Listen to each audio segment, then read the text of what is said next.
ازيكم يا امارات، عاملين ايه؟ طبعا دلوقتي شايفين احلى سندوتشات شاورما لحمه.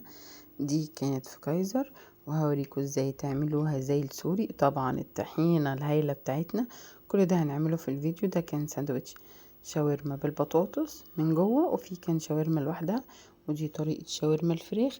حاجه كده ولا في الخيال. عايزين نحضر حاجاتنا ونقول بسم الله. عيش الكايزر، طحينة، التوابل بتاعتنا والبطاطس وطماطم وفلفل وشوية بقدونس، وطبعا عيش الكريب الحلو بتاعنا. المرة دي انا هكون جايباه جاهز، المرة الجاية هنعمله بإذن الله مع بعض بطريقة سهلة وبسيطة وحلوة جدا جدا جدا، هتعجبكم بأمر الله. يلا نقول بسم الله ونبدأ. معانا علبة زبادي ونص كيلو لحم. اختاروا يا جماعة لحمة من لحم البتلو، البتلو او البفتيك ايا كان، بس يكون متقطع شرايح صغيرة. اي نوع لحمة عندك، بس ما يكونش فيه كمية دهون كبيرة، دهون تكون 10% اقل حاجة عشان تلاقي لحم.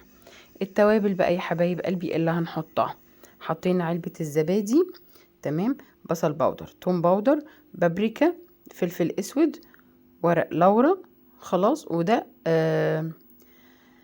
بشرت جوزة الطيب. حطيت الملح بتاعي وقلبت التقليبة الحلوة، خلاص. وطبعا ما تنسوش الفلفل الاسود، خلاص. وحطيت شوية زيت صغيرين كده، خلاص. التتبيلة بتاعتي تمام. وحطيت طبعا التوابل بتاعة الشاورما. دي بتجيبيها بقى من عند العطار، بتجيبيها كيس، انواع معينة بتجيبيه سايب، زي ما يكون متوفر عندك. اعملي بطريقة سهلة وبسيطة جدا، ومش هتاخد منك ثواني. خلاص،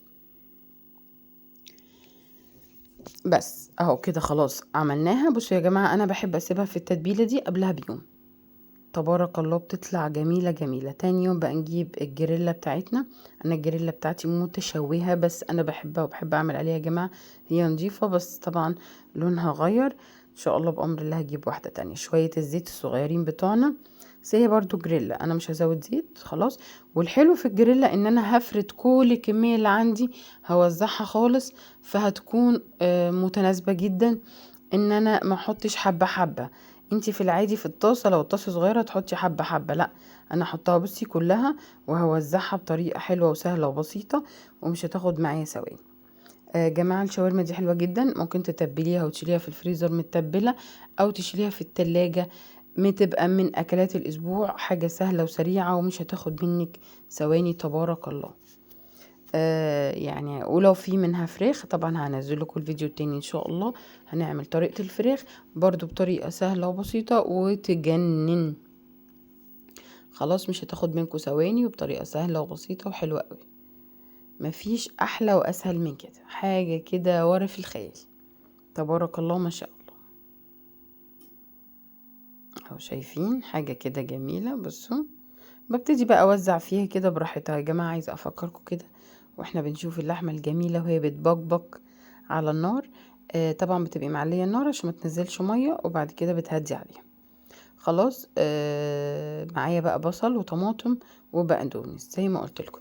عايزه افكركم يا جماعه اللي ما اشتركش في القناه يشترك ويفعل الجرس، يكتب لي كومنت حلو كده بيتابعني منين. وطبعا ما تنسوش الشير شير شير. هنقطع الطماطم تقطيع كده مكعبات صغيرة خالص، والبصل كذلك. خلاص، انا عملت البصل شرايح، وبقدونس هقطعه حتت صغيرة. خلاص، بس بقى احنا مش محتاجين العيدين يا جماعة، محتاجين بس الورق ده كفاية قوي قوي، مش محتاجين العيدين. خلاص اهو بقطعها كلها. تبارك الله ما شاء الله. وبحطهم بقى على جنب. دول بستنى ما تبتدي اللحمة خلاص في سواها. الطماطم والبصل والكلام ده كله يا جماعة ما بياخدش ثواني، ما بياخدش وقت خالص خالص. اهو بصوا الطماطم انا قطعتها شرايح عشان بتبقى باينة كده، بتبقى طعمها ألذ شوية. برضو هي هتاخد تشويحة فهتدبل شوية. خلاص، فهي هتدبل حاجة بسيطة كده، مش هتبقى يعني باينة خالص. فاحنا الافضل ان هي تبقى دايبة كده. بس نكمل بقى، نبتدي في الطحينة بتاعتنا. محتاجين 3 معالق طحينة، تمام. بس وبعد كده بقى هنحط عليه شوية خل والثوم. بصوا يا جماعة صلصة الطحينة ما بتاخدش ثواني. خلاص التوم انا شلت بس شوية ملح لان الملح وقع مني. خلاص يبقى حطينا الطحينة 3 معالق طحينة وعليها ربع كوباية خل. تمام. وحطيت علبة الزبادي والثوم والكمون والملح والشطة. طبعا مقدار الشطة يكون بسيط والكمون عشان ما تمررش.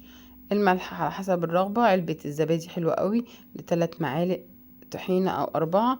وبتزود لهم شوية مية في العلبة. هنا اللحمة لمت معايا ما شاء الله تبارك الله. خلاص ابتدي بقى احط البصل كده وافلطه. انا ركنت اللحمة على جنب، هي اتأكدت ان هي استوت يا جماعة، ما تكونوش تستنوا على سواها. خلاص بعد كده بتبتدوا بقى تحطوا البصل، يبتدي بقى يدبل اهو. خلاص انا معليه النار، يبتدي بقى كل ده في الدهون بتاعه اللحمه وفي الزيت اللي موجود عموما، تبتدي تدوب تدوب تدوب. تمام اهو خلاص. وابتدي بقى انزل بالطماطم بتاعتنا ما شاء الله تبارك الله اهو. ربنا يا رب يحسن ما بين ايديكم، مش تاخد ثواني. خلاص انا بقى يا جماعه هبتدي ايه، خلاص انا مش محتاجه ان هي تدوب قوي، هي يا دوبك يشموا النار حاجه بسيطه. وابتدي بقى ايه، هقلبهم باللحم. انا طبعا في الاول لما جيت اعمل السندوتشات الكايزر كنت نسيت للاسف البقدونس، لاني كنت بحط البقدونس اخر حاجه. هنا حطيت رشه سماق بسيطه جدا جدا، بس في ناس بتحب تحط البصل لوحده بره وترش عليه سماق، فانا ما عملتش كده. خلاص انا استخدمته مع الاكل. تمام. هبتدي بقى كده اقلب وكده كده تمام تمام جاهزين. نبتدي نعمل بقى ايه السندوتشات الجميلة بتاعتنا. نبدأ بالكايزر لانه مش هيحتاج لف ولا ان انا نشوحه ولا اي حاجة زي السوري، لان هيحتاج ان احنا نحطه على النار تاني. عندك بقى المكنة بتاعت السندوتشات مفيش مشكلة تحطي فيها، ما عندكيش بصوا بقى لازم تاخدوا من الدهون دي كده بتاعتها كده عشان تحسوا بطعم الشاورما التحفة اللي تجنن معانا. رشة الطحينة بقى الخرافية اللي تجنن. فما شاء الله تبارك الله. بس انا بقى هنا كنت نسيت، فطبعا رحت رجعت حطيت البقدونس. بس حطيت البقدونس خلاص اهو قلبته. ونبتدي بقى نلف الايه السندوتشات السوري معانا. بس خلاص انا وريتكم اهو الساندوتش، عملت واحد كمان بس كمل عليه بقى البقدونس. خلاص هنا بقى ايه نكمل ونعمل الساندوتشات السوري معانا. انا هنا للاسف كنت لفيت والكاميرا كانت مقفوله مش واخده بالي او فصلت مني، يعني اللي حصل انا هوريكم بس طريقه اللف. بتني حته صغيره بحط طحينه، ببتدي احط، بس انا كنت عملت شاورما لوحدها فكنت حطيت اكتر طبعا كميه على حسب ما انت عايزه. دول بقى شويه بطاطس حلوين كده. خلاص بقى اهو بتلفي، مفيش احلى من كده واسهل من كده. سندوتشات جميله، ممكن تعملي بطاطس لوحدها وممكن تعملي شاورما لوحدها، وطبعا هنزل لكم فيديو بتاع الفراخ حاجه روعه. هنا لقيت البطاطس بس الساندوتش معكوك قوي فخدت منها شويه عشان ما يفتحش مني. اهو ما شاء الله هخلص كل الكميه دي وابتدي اشوحهم على الجريلا. هكون طبعا نضفتها. انا بحب جدا استخدم الجريلا دي عندي، عايزه اجيب والله واحده ان شاء الله نجيب واحده جديده، بس هي لذيذه انا بحب استخدمها طبعا. بتسعف معايا وبتكون افضل في الاكل طبعا، ما بستخدمش دهون كتير دايما فيها، فبتبقى سهله وبسيطه وحاجه كده على الرايق يعني. بس هنا بقى كنت خلاص عملتها اهو. خلاص بقى هنا بقى حضرت السندوتشات بتاعتي.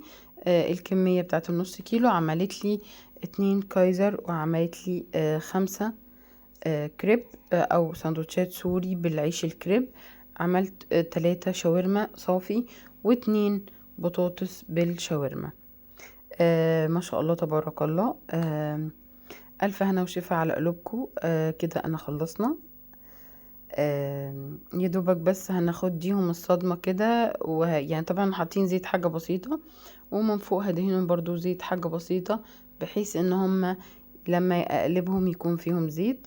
مش هياخدوا معاكي ثواني، الساندوتشات دي الاطفال بتحبها. ربنا يا رب يحسن ما بين ايديكم وايديا.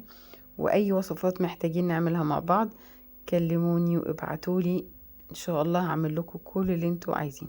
شايفين الالوان الجميله بقى هنا خلاص تبارك الله. نبتدي بقى نقلبهم من الناحيه التانية، حاجه كده ولا في الخيال ربنا يا رب يحسن ما بين ايديكم وايديا.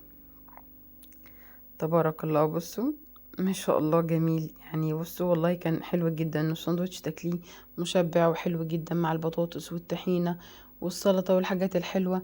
تبارك الله ما شاء الله يعني. ربنا يحسن ما بين ايديكم وايديا يا جماعة، ودايما مع بعض، وعقبال كل وصفة بأمر الله.